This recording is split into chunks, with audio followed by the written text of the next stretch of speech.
Broadway's My Beat, from Times Square to Columbus Circle, the gaudiest, the most violent, the lonesomest mile in the world. Broadway's My Beat, with Larry Thor as Detective Danny Clover.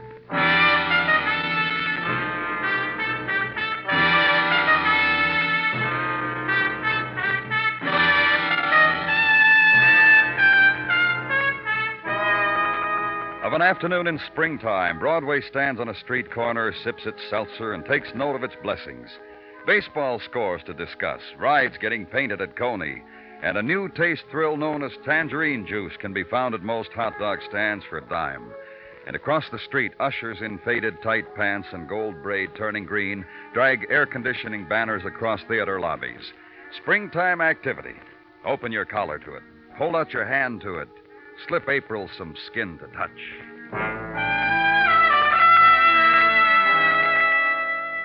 And at police headquarters, the trailing edge of afternoon gleamed warmly, making from windowsill to floor the slant of dust motes, and creating the wish that the clock hands would move more swiftly so that quitting time would happen instead of the intrusion. Danny? Yeah? Oh, please come in. Take that chair there, Miss Fuller. Thank you. This gentleman is Lieutenant Clover. Danny, Miss Myra Fuller. Fuller? How do you do? You want to tell him, Miss Fuller? All right. Well, go ahead. I told you all right, didn't I? I told you I'd tell him. Sorry. I was going to be married next week. I don't know now. Oh, what's this got? Take it easy.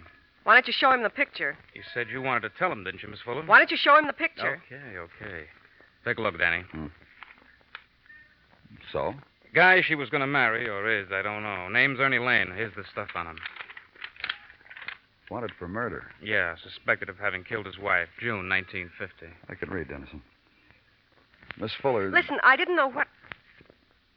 Just take your time and tell me about it. You want me to help you? Go ahead. Well, about an hour ago, Miss Fuller walked into headquarters, and she was steered to me because of the nature of her request. I see. Miss Fuller said she was going to get married, and she didn't know a whole lot about the guy, his background and all. And before she did, she wanted to make sure the fellow didn't have a jail record or anything. Right so far, Miss Fuller? Well, she told me the man's name, Ernest Lane. I went down to records. And you found out he was wanted for murder. What's the matter with you? Huh? Of course. What do you think? What do you think I'm here for? Yes. Yes, now I discover Ernie's wanted for murder. Where is he? Yeah, it starts now, Danny. I tried it, too. Miss Fuller? I heard you. Give me time. Give me some time to think. Sure. Cigarette? No. All right. And I don't want a shot of booze from the bottom desk drawer. What is it with men, anyhow? Listen, I've got a decision to make here, and I'll make it. I don't want a crutch. I don't want... Take your time. I informed Miss Fuller of the fact that shielding a felon makes her a party I'm to... sure Miss Fuller knows that. Which means if I don't tell you where Ernie is, you'll throw me in jail. Miss Fuller... Yes, what do you want? How long have you known Mr. Lane? 3, 4 months. About that long. Hadn't you asked him anything about where he came from, his background? Of course. Well...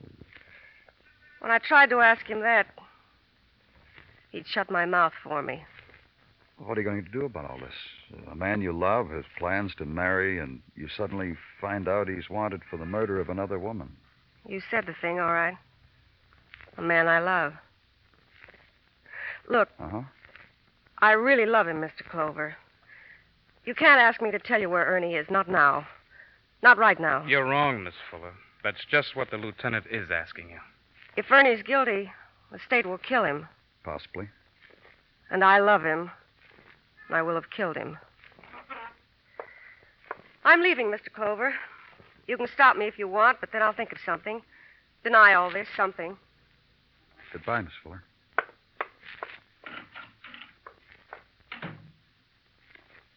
Follow her, Dennison.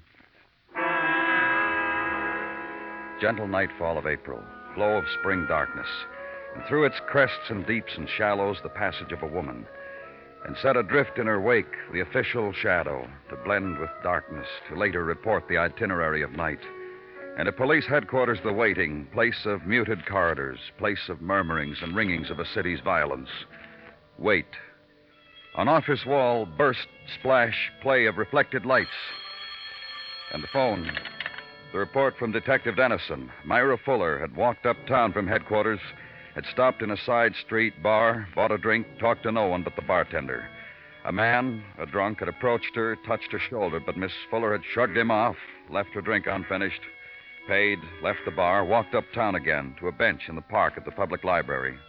Sat for a while, alone. Then a cross-town bus to Lexington and walked downtown to 39th Street into an apartment house, third floor front, lights on for a while, then off. And for 20 minutes, Miss Fuller stared out of her window. So far, no one else in or out. Dennison will make a bed for the night against a doorway across the street. We'll phone again if anything breaks. Bid Dennison good night, and to sleep then on the cot in the squad room. Room also of reflected light, reflected sleep.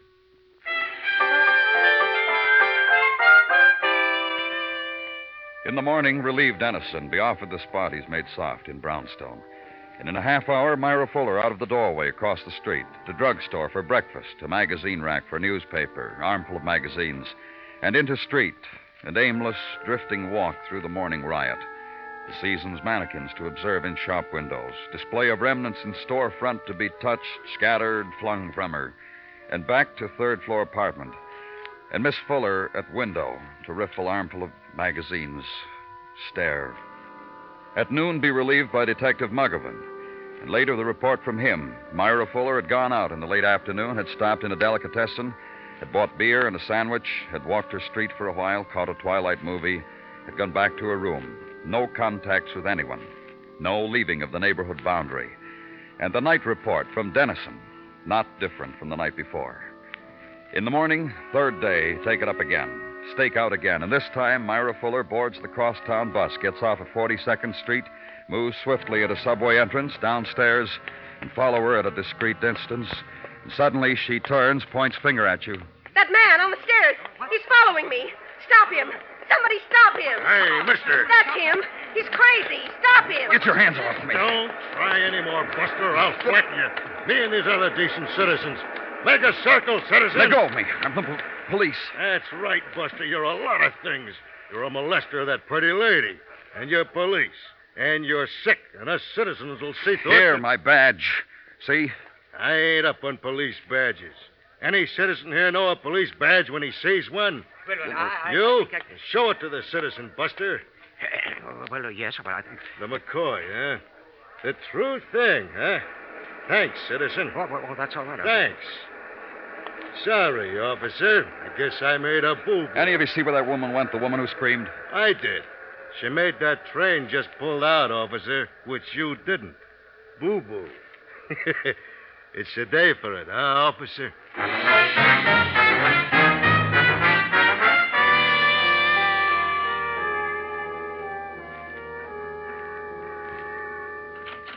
Danny, What do you want now, Gino? I bring you a container of coffee, a chopped liver sandwich on date and nut bread. For this, you're going to bite my head Oh, off. I'm sorry, Gino. Mayhap you would prefer on toasted rye. If you so desire, Danny, I could run out and exchange the slabs of date and nut No, bread. never mind, Gino. The sandwich is all right the way it is, and thanks. Use your mouth for eating, not for thanking. Here, partake. It's good. A joy to watch you eat, Danny. Is there anything new on Myra Fuller? From the time you lost her day before yesterday through the cooperation of our alert citizenry, nothing. She is still in her room on Lexington, where her comings and goings are even now being observed by detectives Muggovan, Dennison, et al. So eat. She must have made contact with Ernie Lane that day. So presume she made contact with her fiancé, who was a killer of his former wife, and you missed it. So what's to suffer from Gino. it? What's to kill yourself when that midnight she came home to roost has been there ever since? And one day, as I am standing here, the impulse will seize her to make contact again with her killer intended, and you will be there to the telephone, Danny. Thanks.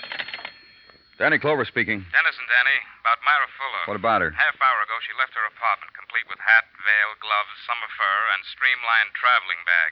She hailed a cab. You're trying to tell me you lost her? The way I hear it, it's happened. But not this time. This time, a fellow of the police didn't lose her. Has got her staked out. Where, Dennison? Brownstone on West 29th. 1347 West.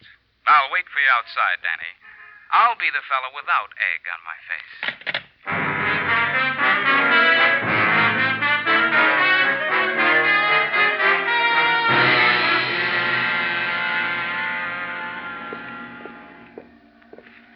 First floor rear, Danny, is where the guy opened the door to her. They had a long hello kiss before he let her in. That's how I wasn't noticed. Very shrewd, Dennison. I figured you'd think that. Unsolved murder, a couple of years old, and by alertness, stick-to-itiveness, sheer grit, a chap on the force. Just knock on the door, huh, Dennison? Anything you say.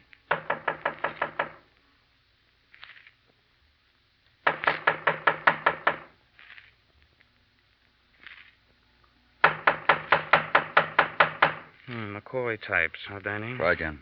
Open up, police! Open up! No, Ernie! No! Get back, Dennison. He shot through the door. Not so coy, huh? You all right? Yeah, watch me.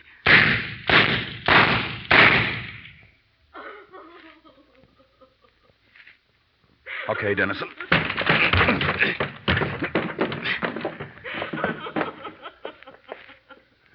Thing killers forget.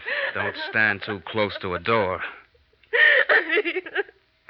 Are you happy now? Are you satisfied now? You did it, didn't you? Now, take it easy, Miss You Fuller. did it. You made me give him to you. So he could be like that. Like you wanted. So Ernie could be dead, dead, dead, dead.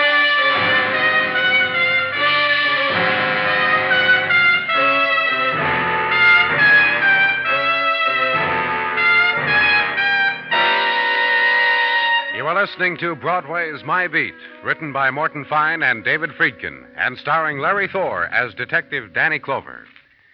Tomorrow night, CBS Radio's Hall of Fame Playhouse pays tribute to its host narrator, Lionel Barrymore, celebrating his 60th year in the drama field and his 75th birthday. Don't miss the special Hall of Fame Playhouse tomorrow night. And on the same evening, on most of these same stations, don't miss Claire Trevor on Theater of Stars.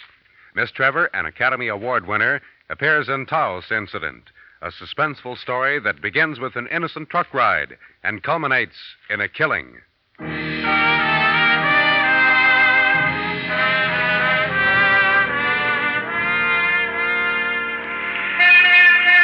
The April sigh swirls upward over Broadway, drifts, races, sensitive to currents and eddies of night light, and composed of diverse things: springtime anguish of a muted trumpet, whisperings against closed doors, the fleet smile, shopped for, bargained, paid for by the light of the happy April girl of the spectacular. The great sigh mushrooms, scatters on high winds, then falls, prowls the corners of city, finally touches you. Wherever you are, it touches you. Setting for April violence, facade of brownstone against side street, and a room in it where a man was dead of police bullets, where a woman swayed, wept, moved from wall to wall. Not like that. You didn't have to kill him like that. Cliche, Miss Fuller. It was him or us. Let's all break down and cry for a dead murderer. Let's everybody do that, huh? I wish he'd killed you. With all my heart, I wish he'd killed you. Miss Fuller. Don't touch me. Ernie! Ernie. Ernie. Ernie, I love you. You through, Miss Fuller? What? I asked a question. I asked if you were through, and if you were, I was going to ask you to tell us about how much you loved Ernie Lane. Get out of here. Leave me alone with it. Leave me alone. We know how you must feel, Miss Fuller, but some things aren't clear. What's to us. not clear? He's dead. You killed him. Me with him. How clear can it get? You came to headquarters to find out Because about I loved him, because I was hungry to know everything about him. So you found out Ernie had murdered his wife a couple of years ago. That's nothing, huh? Nothing for a lady in love to worry about her fella, huh? Nothing. I was going to run away with him anywhere in the world he wanted. Anywhere he could love me. That other time a few days ago when you screamed, got away from me in the subway. This is where you were going, huh, to Ernie? To plead with him. To reason with him. Maybe it was better if he gave himself up. Then he He just held me. Very close. Very, very close. And whispered to me, how could it be better than now? And he was right. Nothing in my life was ever like Ernie. Nothing. Nothing. Nothing. Yeah. Nothing. Miss Fuller. Nothing. Don't. Please don't.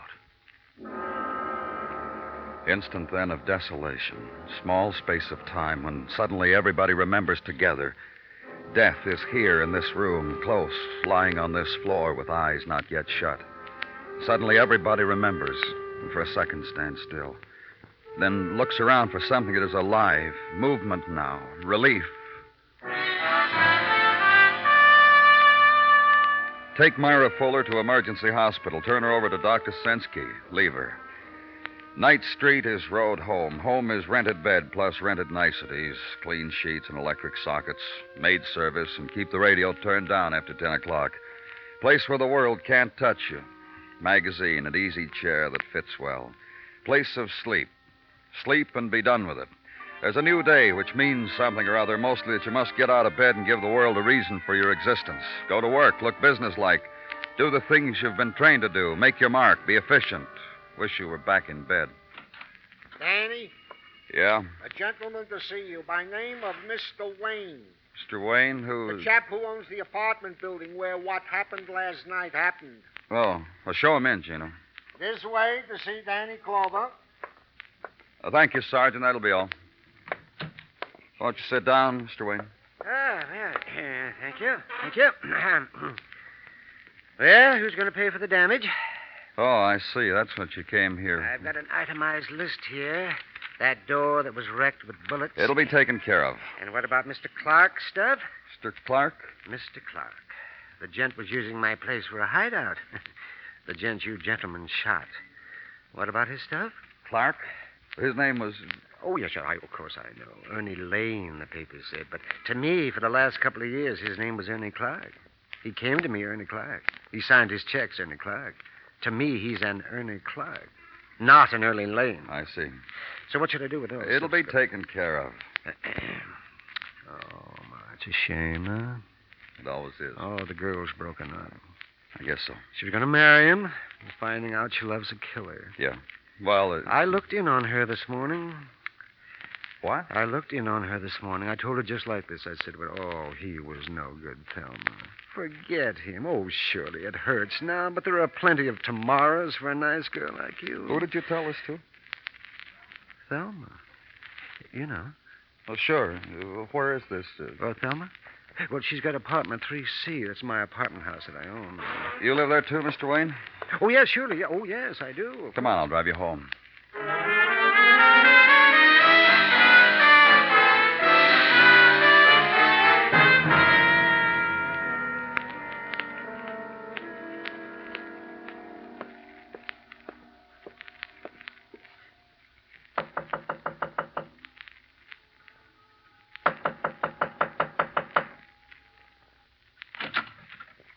Yes? You're Thelma... Miss Reed. Miss Thelma Reed. What do you want? Police, Miss Reed. I want to talk to you about Ernie... Mr. Clark? You people shot him dead today. That makes you want to talk to someone about it? Yes. Let's go inside, huh, Miss Reed? All right. Let's go inside. Well? You've heard? You've read the papers? You mean how once Ernie killed a woman, his wife? It doesn't interest me. And what you did to him Miss Reed. doesn't interest me either. Earlier, this morning. Now, no. Not anymore. Some things we need to know, Miss Reed. This morning I cried. You loved him? Miss Reed. There's something I'll have to show you, I suppose.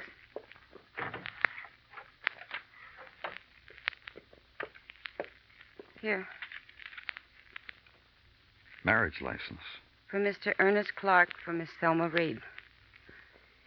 You want it? Have it. There was something else in the papers about the woman who led us to him. Uh-huh. She was in love with Ernie, too. She told us she was going to marry him. You knew about her, about Myra Fuller? Sure. But I knew Ernie. Then you didn't... Mind? Mind about Ernie and all the living dolls, as he called them, told me about it. The puppet dolls that came running when my Ernie pulled a string. Why should I mind? Other women, like Myra Fuller and you... I think the feeling I finally chose was pride. Uh-huh. It made me proud how Ernie was. Because he was going to marry you? Because he was going to marry me. To which I obtained proof positive, which you now hold in your hand. Which you can frame if you want. This license is dated a month ago. Ernie said wait. I didn't mind waiting. Because Go on. Because finally I knew Ernie would marry me. No one else. Me. Because I'm what I am. Plain, ordinary. The type that makes a good wife. Builds a nice home and keeps it going in the face of no matter what. Ernie needed someone ordinary to come home to. Someone who didn't make problems. That's me. I don't make problems. And Ernie loved me for it. And now... Now what? Now I just have to find someone else who'll love me for what I am. Like Ernie did.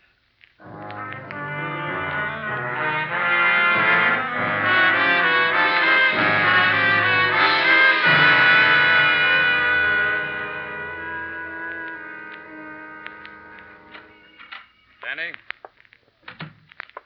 Got something, Danny.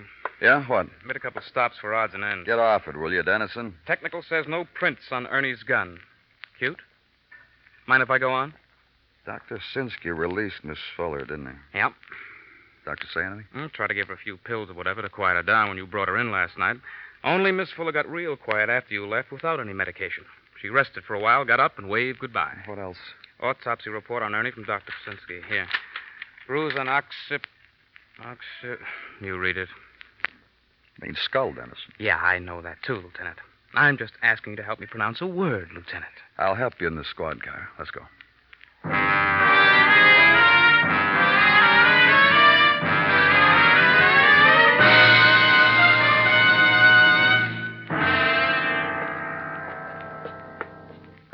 3 days I case it. Finally, I get into this joint. Proves all you have to do is wait long enough. That's what it does, huh? You hate climbing steps, too, don't you? Dennison. Yeah? Never mind. Ring the bell.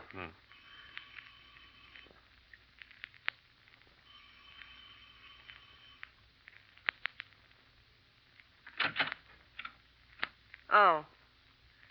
What do you want now? We want to talk to you. You haven't done enough, have you? No. I'm supposed to ask you in, am I not? Well? Thanks. How do you feel, Miss Fuller? Tomorrow I'll start to feel better. You made up your mind about that, huh? That's right. Which way are you heading? South. Nearly finished your packing, haven't you? You walked in on the best part. You want to watch? All that stuff for your trousseau? Look, what do you want? Sorry, I didn't want to bring up old memories. Let me ask you something. Sure. How does it feel to kill a man? I don't like it. Well, you killed a man. Yes, he did. A man you wanted to marry. Bingo. And now he's dead. Now you're going to take a little trip. And starting tomorrow, you'll feel better. End of packing, boys. The show's over. I'll drop you a card from Mobile. You got friends there, Myra? I will have. Make friends easy, don't you? If you were me, wouldn't you? 2 years ago, Ernie killed his wife. Why? Because you made friends with him? I wouldn't know. Think about it for a second. Men are mad, impetuous folk. Did you know that? You told us you knew him for 3 months. You knew Ernie a lot longer than that, didn't you? You think Ernie killed his wife on account of me? Well, I guess he did. Say, Yeah. it would be just like Ernie to do that. You don't know the things that took hold of his mind. Once he brought home a paper mustache and a big black hat. Well, you wouldn't believe it. The little things that made you love him. Yes. Made you want to marry him? Yes. Because he asked you. On his knees, shyly. It was a picture the way he looked up at me. Then asked me, Myra, will you be my wife? I patted him on the head, meaning yes. Isn't that touching, Danny? Very. Except about Thelma Reed, the girl he really asked to marry him. Yeah, this louses up the whole act, doesn't it, Myra? What are you talking about? Look, honey. You trying to convince yourself you didn't kill Ernie, mister? No, I shot him. I killed When him. he was propped up against the door, out, unconscious. What? He was slugged before he died, Myra. You set him up against that door, waiting for the police to shoot through it. Is this what you want to believe so you and your friend can sleep nights? The only way it figures, Myra. No fingerprints on his gun. So who shot at us through the door? You, Myra. No prints. Done up the way you are. Real pretty. Hat, fur, and gloves. Gloves.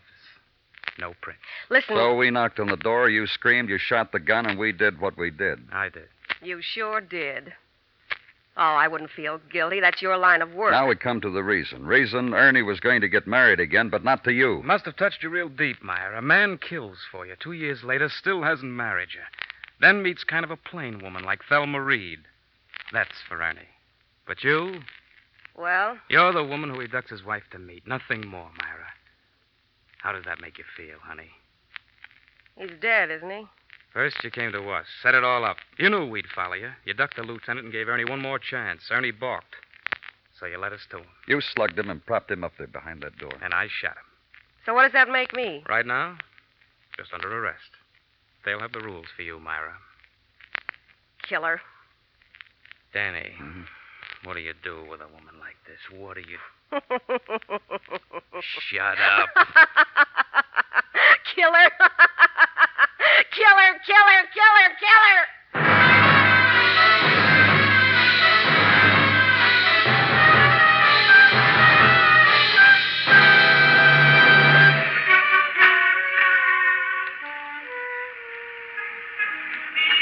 It's the hurry-up time on Broadway now. The place that's strung into the night like some phosphorescent alley. And they're heaped there. The bright-eyed kids, the voice whispering from the doorway, the stalker, the stroller. It's crowd and it's laughter, and a Nickelodeon where you get pie tossed in your face. It's Broadway, the gaudiest, the most violent, the lonesomest mile in the world. Broadway, my beat.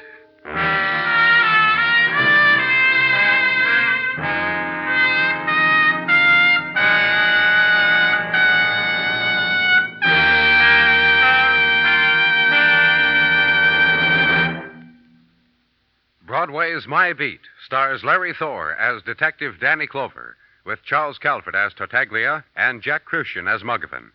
The program is produced and directed by Elliott Lewis, with musical score composed and conducted by Alexander Courage. In tonight's story, Charlotte Lawrence was heard as Myra, and James McCallion as Dennison. Featured in the cast were Georgia Ellis, Howard McNear, and Clayton Post. Bill Anders speaking.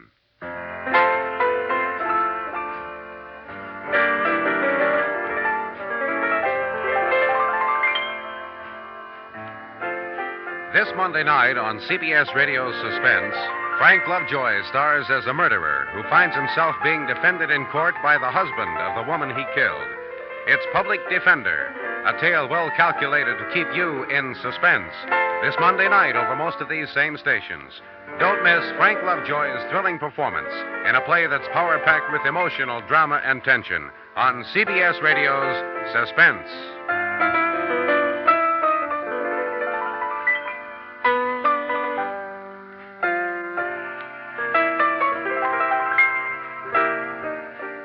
And remember, the top dramatic show of all, the Lux Radio Theater, is heard Monday nights on the CBS Radio Network.